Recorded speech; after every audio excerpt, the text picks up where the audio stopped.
വാഴക്കുളം പഞ്ചായത്തിൽ വികസന സെമിനാർ സംഘടിപ്പിച്ചു. വിവിധ വിഭാഗങ്ങളിലുള്ളവരുടെ ക്ഷേമത്തിനായി പഞ്ചായത്തിന്റെ വികസന ഫണ്ടിൽ നിന്നുമാണ് തുക ചെലവഴിക്കുന്നത്.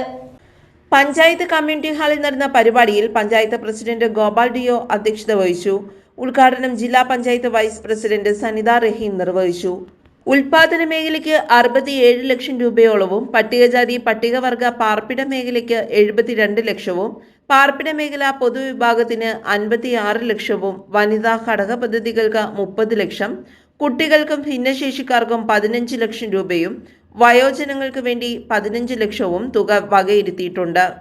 വൈസ് പ്രസിഡന്റ് ഷജീന ഹൈദ്രോസ്, വികസനകാര്യ standing committee chairman KM Abdul Azeez, ക്ഷേമകാര്യ standing committee chairperson Vineetha Shiju, ആരോഗ്യ വിദ്യാഭ്യാസ standing committee chairperson Nusrath Haris, KG Geetha, Nisha Kabeer, Suhra Kochunni, Faseela Shamnath, Divya Mani, Thampi Kuriakose, Ashraf Cheerekkadan, Sudheer Muchethu, Hameed Kottappuram, Ansar Vijayalakshmi, Noufi Kareem തുടങ്ങിയവരും സംബന്ധിച്ചു.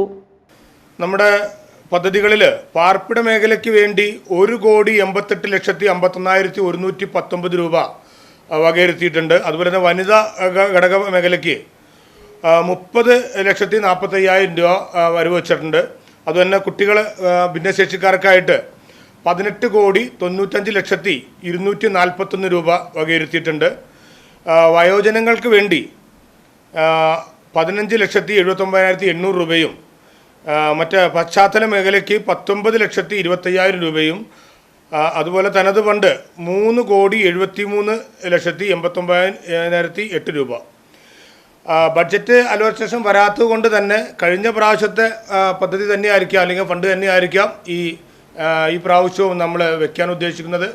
എന്തായാലും ഈ വികസന സെമിനാറിന് എല്ലാവിധ ആശംസ അറിയിക്കുകയാണ്. News bureau, Vazhakulam.